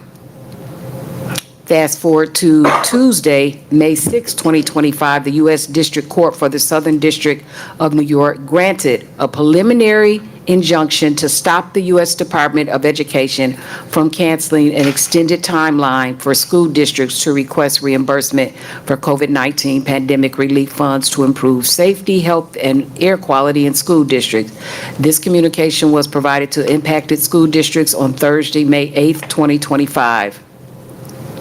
On Sunday, May 11, 2025, state education agencies across the country, including the Michigan Department of Education, received a communication from the U.S. Department of Education to announce that, consistent with the May 6, 2025 order, the department was modifying the periods to liquidate obligations under the program to terminate on May 24, 2025. This put all districts, especially Pontiac School District, in a very difficult position. And I know that you are all here. You have every right to express your concern, as I would be doing the same thing. I just wanted to let you all know that this is a situation that was really beyond the district's control. And again, I just want to thank you all. I know it's a very tough time for everyone.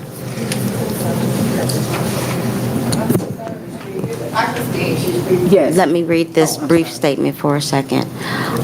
Your request to address the Pontiac Board of Education for 3 minutes is granted with your commitment that all of your comments will be delivered with courtesy and civility. Failure to do so will result in forfeiture of your allotted time. Ms. Stephanie Alexander, first student, ARP bonus. Good evening. I'm Stephanie Alexander. I, as well as all of my coworkers, are here on behalf of the ARP funds. Yes. You know, we transport these children every day. We grow bonds with them. We deal with the good, the bad, and the ugly. We build personal bonds with them. We make sure they get to and from safely, and we try our best to get them to and from school, okay? Also with us, we have our Teamsters Union members also here with us to support us. We were under the impression that initially the money was held to the side for us for the end of the year. So our first question was, what happened to that money if it was set to the side for us? But outside of all of that, years prior, we didn't receive any kind of bonus, no initiation, no appreciation, no anything. But lunch ladies, lunchmen, janitors, groundsmen get bonuses from the city. We get nothing. At the end of the school year, we were all under the impression that full-time employees would get $3,000, part-time employees would get $1,500. We were supposed to get this check at the end of the school year around the 13th of June. We found out on June 5th of 2025 that those funds have been taken due to the Board of Education and everything that's going on in the world. We understand that. Due to recent communication, as of June 26, 2025, Michigan, along with 16 other states and the District of Columbia, were reissued those funds. So I'm not sure if you guys are aware or not, but now they give you guys until March of 2026 to use those fundings. So we're just asking, seeing that we do our due diligence every day to get these babies back and forth to school, and you guys are talking so many numbers and your multi-million-dollar organizations, and we're sitting back here, it's the summertime. You know, these kids still have to get back and forth. Majority, more than half of us don't even get to work in the summer. So that's something that we were looking forward to. $1,500, most of us are part-time. And we're sitting up here talking about $200,000 month, and we can't even get a $1,500 check. That hurts. A lot of us is looking forward to it. Most of us are single parents, struggling on a day-to-day. Some of us, this is our only profession. So we're here today just to ask you guys, like, to look into that. While you're looking into your budgeting and cutting down some of these monthly budget spendings, look out for the ones who get your babies to and from school every day, these students. Because we trying our best. And we just feel like we're owed that. We're owed $1,500. If not, all this money y'all spending every month or delegating to all these different companies, can we get more than 15? But you know, asking for 15 will make us a little happy. So that's all I'm here for today. And I believe that all my co-workers agree with us, but I feel like we should get our bonus.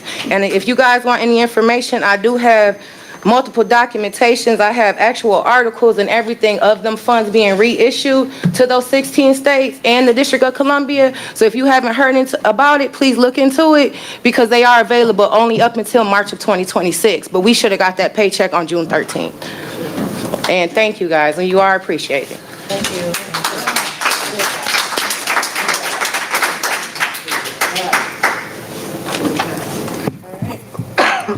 All right, thank you. Moving on down to board comments. We'll start with Trustee Dooley. Good evening. Good evening to you guys. Thank you for coming out. We certainly want to extend appreciation to you. And I can make a promise as a one vote person here that I will look into that and see if I can share that information, because it's only fair. I certainly apologize, as our superintendent has expressed, that it was out of our control. Those funds were called back by the states. However, with this new information, I think it's warranted that we look into it. To those in my 7,617 voters and all the other educational stakeholders, we endeavor here to change the climate that we're perceived as not a board of understanding policy, procedure, and protocol. And with that being said, when you see us disagree, it's okay to disagree and still be in agreement. We still get along when we leave here. However, myself and maybe others, we're kind of passionate at times in our positions, and perhaps we come off a little forceful, but it's really the passion that we have for our students. We endeavor to support the academic attainment, achievement, and sustainability of our students. I want to promise to you, moving forward, that we are going to align these resources to do better. And if it's any way that we can do something for you, I'm sure it'll get done, because you are a vital part. It's just like the whole body. The head cannot function without the neck. The hand cannot function without the fingers. So I'm saying we're all knitted together in this, be encouraged that while we all will take cuts one way or the other, that we do as a collective body want the best for everybody involved, every educational stakeholder that has a vested interest in moving Pontiac District forward. We do have a lot of good things going on. Summer school, get your kids enrolled. School will be starting. We are on our road to making sure we have our supplies in school. I was a teacher for many years, and sometime we did not start. So I'm excited that we are at least in front of that we want to be prepared to open our doors to welcome our kids. And then I want to say to parents that are at home, where your children will be coming to kindergarten or even our Head Start program, please begin to work with your children at home. You're your child's first teacher. I had the opportunity to experience a summer camp this summer, and some of the children don't even know their names. They know what they're called. So I need you parents to take a look at that, get some alphabets, write them out, do their colors, do their numbers, and read to them. That will make a vital difference in behavior because they will be accustomed to sitting and listening and not so restless. With that, colleagues, it was once again, as always, glad to see that God is keeping you safe from all hurt, harm, or danger. And I look forward to us convening real soon to do the work that we have tabled as a affirmation to we endeavor to give accountability through transparency of the work that we do collectively, representing you as the Board of Education for the City School District of Pontiac. With that, Trustee Jennifer Lynn Dooley bids you a good night. Ms. Dooley, can I ask you a question? Can you give us a deadline to when you would look into that for us? Trustee Miller. I cannot answer questions, but I'll talk to you after. Trustee Miller. Good evening, everyone. I, too, thank you all for being here, and I appreciate you as you pick up my son, to bring him to and from school and to and from practice. So I appreciate that sincerely. I am begging this administration, our leadership for this district, to really stop dead in our tracks and take a look at what we are going to be moving forward. I know a lot of these, the expectations is that we approve vendors that we've always used. We approve things, business as usual, when business is not as usual. We have to be our boots on the ground, no pun intended, boots on the ground and really get to work. My first ask is that it was admitted in our June meeting that the Vail Center has supplies and books and everything like that. So first things first, we need to distribute that if it's even current. We need to distribute that. We have to stop. We do a lot of talking. We don't set timelines, deadlines, and this is a brand new school year. It's a brand new administration in the White House, and we got to start moving according to how they move. We cannot move like it's business as usual. So with that being said, I hope that the beginning of this school year, that we start moving different and really start getting to work and stop talking and start setting some deadlines with some timelines and move this district forward. Thank you. Have a good night. Trustee Gross. Good evening. It's so good to see some faces over there that I know. Listen, I know your commitment, and I know how important you are, because you're the first and the last line that I can't see. So continue to do what you do as we continue to do what we have to do here to ensure that everybody's happy. That's our job. That's my goal. So thank you for coming out, and I know you took your time, but I want to see y'all again. Come on out again.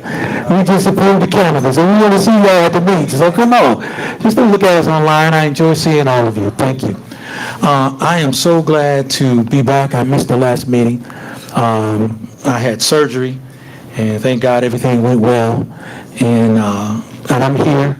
and I'm keeping it elevated, and I'm hoping within the next week I can get these stitches out of here, so. But I'm happy to be back here, and I'm sorry I missed the last meeting. Apologize to all my colleagues. But I want to personally thank the missus at home, my wife at home, who truly took care of me. I didn't know she had it in her. No, I'm just kidding. Yes, she's wonderful. She took care of me, and this is why I'm here today, and this is why I'm healthy now, so thank you. I want to send a shout out to Troy Craft and his project over at the, he called it the Hangout, where all of our young kids, little bitty ones, and I follow him a lot and I talk to him a lot, and he has been doing an exceptional job over there, and I think they're housed in PAE this year, and he even showed something different. They had a girls club where the girls are in there doing their own thing, and they had their own staff, and no boys were allowed, but he's doing great work with our children. And also I want to thank Tanisha and the work they're doing with our children, and we approve that. And so we got to keep our kids busy, because the idle mind is what? The devil's workshop. And we're seeing some things, and people want to say it's because of the summer that we're having all these mishaps or shootings and all these things. No, it's because these kids don't have anything concrete or positive to do. So parents, you got a young kid, look at some of these things that the district is offering through the partnership with the city, and go over to PAU with Mr. Kraft and bring your youngsters over there and give them something to do until school starts, because he's also educating them too. Tonight was a good meeting. I'm glad we're here. Remember, always remember, education never stops. So let's keep working. And if there's some things that we need to do, call us together. Call us to see if we're available or what we're doing. And when we come back from vacation, we'll be here. But education never stops. These baby need a concrete plan and a concrete way of implementing that plan. But we all got to be on one page, and I agree with you. We have the right to agree to disagree. But we're all here for one goal and one purpose, and that's to provide the best education we can for all our children. Everybody at this table and all of you out there. I appreciate you all, and thank you, and have a blessed night. Thank you, Trustee Gross. Trustee Secretary today, Shaquana Smith. Shaquana Davis. You tired too, huh? Yeah. Good evening, everyone. First student, thank you so much for coming out to speak on your own behalf. I truly appreciate you guys. I was a first student driver. That's how I started. I know you guys put safety first. So I know that the majority, well, all of you, work for the safety of our students.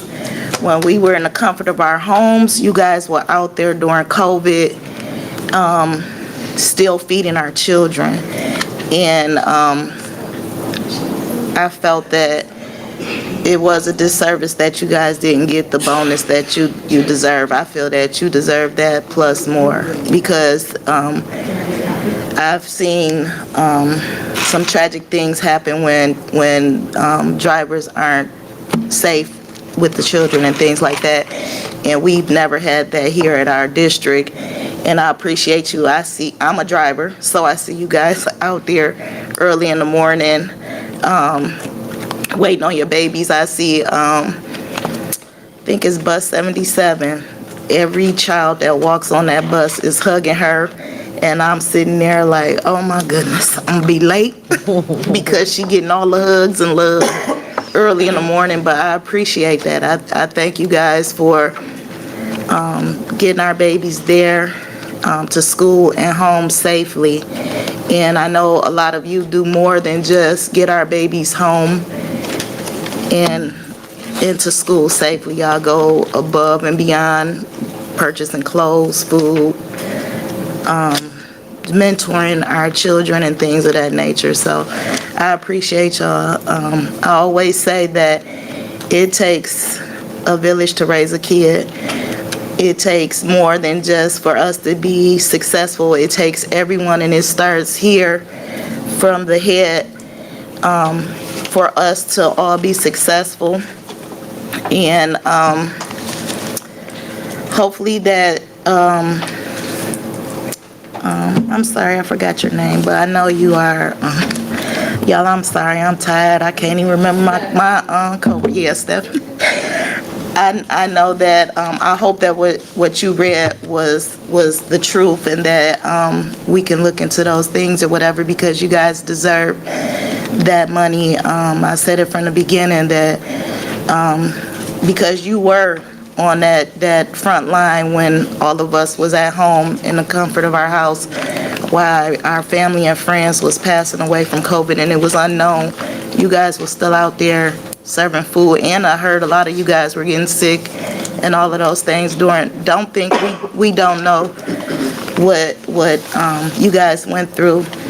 But like Dr. Leverett read today, it was not, we voted for you guys to get the funding, but it was the person who's in charge of us that said that you guys wasn't able to get it. So I hope that what Ms. Stephanie read tonight is truthful, and that we can look into it and see that you can get your funds. Also, I would like to say that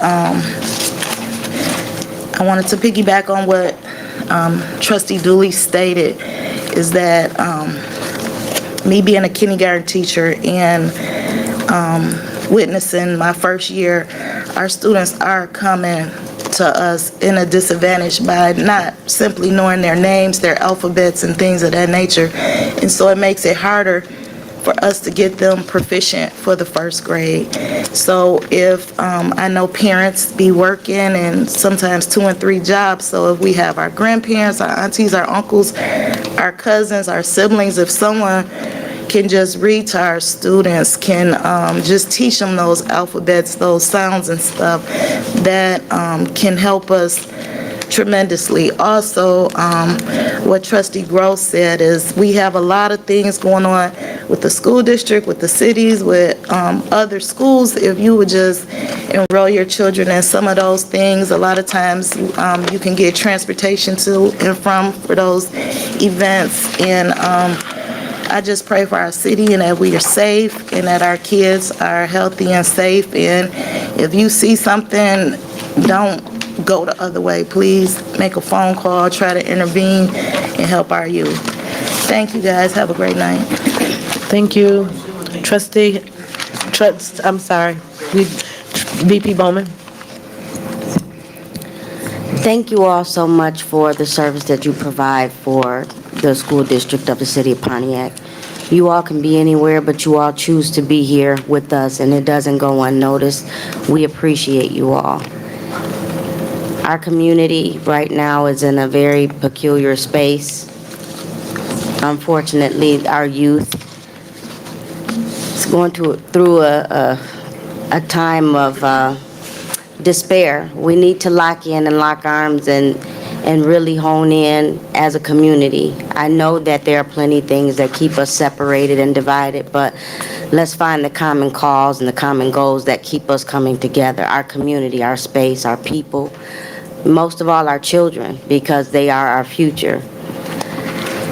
I'm committed to serve this Board of Education, and that means committed to serve this community. I serve each and every person that lives in the city of Pontiac, and I do it proudly because I am here for you. I'm a product of this school district, so just know that the decisions made up here, they aren't made lightly. They aren't made to line our pockets personally, but we are in this together because we are family. We're going to get this right, and we're going to continue to move this district forward. Just know that you all are appreciated, and we don't serve lightly. So with my colleagues, I thank you all for your service that you do, our administration, staff, all of you. You're appreciated, and I hope that everyone continues to have a wonderful and safe summer. Good night. Thank you. Wait. No, I'm sorry, sir. We appreciate you being here, but we did a lot of time for public comment, so please excuse us. But I just wanted to say, I'm glad you all are here because you allow us to put a face with the positions. We know you all are driving, and we appreciate it. We know the work that you do. We appreciate it because our kids wouldn't get to school or get home if it wasn't for you. So please don't take what happened with the federal government cut as the Pontiac School District don't value the work that you do, because we do. As it was stated, we approve for all of our employees where we could provide extra stipends to help them and their families, we approved it. But it was because of that decision that was made that caused it not to go forth. So again, I'm happy that you all were here, not under the circumstances, but I'm happy that you showed up. One, it tells us just how important you take your jobs, and we need that. We need people like you in your positions that truly care about what you do, and it's not just about getting a check. I don't care how big or small, but you being here tells us that you take your job seriously and you care about the work that you do. So I say thank you, and I'm sure I can say that on behalf of every board member. So again, we apologize that that happened, and we will definitely look into the information that you shared tonight to see if there is something that we can reconsider to help us move forward. But again, that decision to cut those fundings, it was not because of the Pontiac School District. I want to also thank my trustees. I want to thank you for serving. This work is it's a tireless job, especially when we start getting into positions. I think we mistake maybe it's the glamour or maybe it's the prestige that people assume that comes with having a title as to why everybody probably want one. But let me tell you, it's a lot of work that go behind it. And I didn't choose to be here. I was appointed to be here. And so when I agreed to step in to this position, it was because I knew that it was the best thing to do and for me to serve in this position along with every others. It doesn't mean that I have any higher rank. It just means that it's a title in front of my name. I think that, as we said before, it's a level of respect and it's a level of unity that we all have to display to show why we're here serving on the Board of Education for the City of Pontiac School District.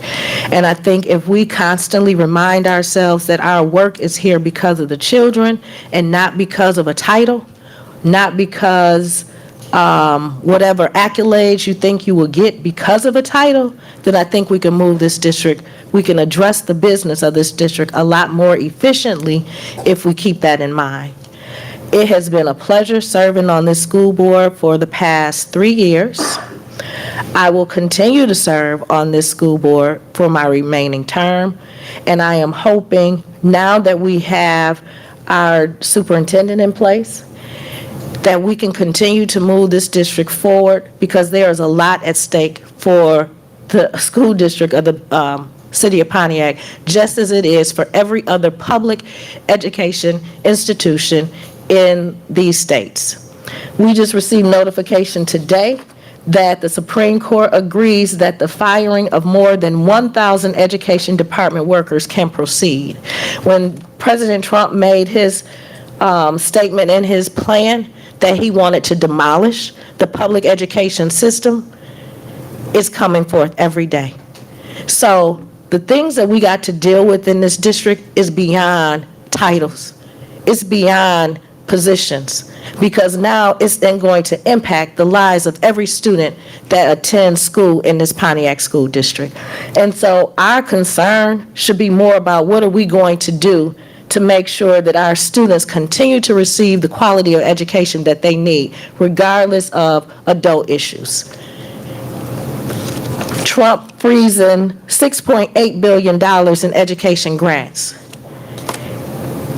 Our concern is more than whether a line item is balanced or how much money. We have to think bigger than that. And I think that if we continue to work together because of our interest here to serve these students in this school district is our priority, as opposed to trying to say or pick a right or wrong or pick battles. We can continue to address and make an impact in this community for this school district if we continue to remember why we are here. And that is to make sure every kid that you guys are picking up and dropping off every day, that they are at the top of our list as to why we do what we're doing. And so that might mean we have to step back and assess ourselves and ask ourselves, is this really important for the students and the business of this district, or is this more going to be an attack on the persons in charge? We all are in charge. We all are responsible for the work that we do because we were elected to do it.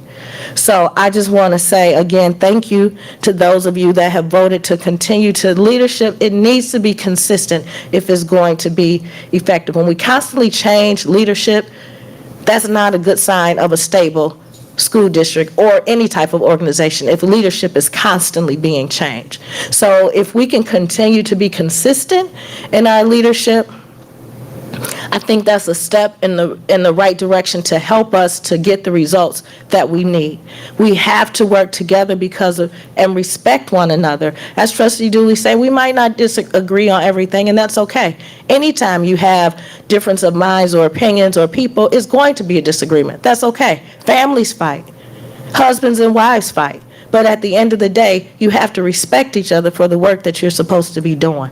And so again, I say thank you for choosing me to continue in this role, to serve as the president. But I look forward to continuing to work with each of us because we got a lot of work to do. Every single one of these trustees on this board brings great value to this board, and I'm hoping that we can use those talents of every single one of these trustees to do something good for the school district.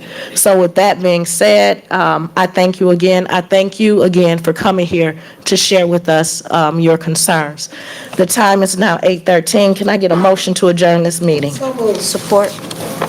It's been moved by Trustee Dooley, supported by VP Bowman. Any questions? Roll call. VP Bowman. Yes. I'm voting yes. Trustee Dooley. Yes. Trustee Gross. Yes. President Hannah. Yes. Trustee Miller. Yes. That passes 5. Thank you. The time is now 8:13 p.m. This meeting is adjourned. Thank you all and have a good night.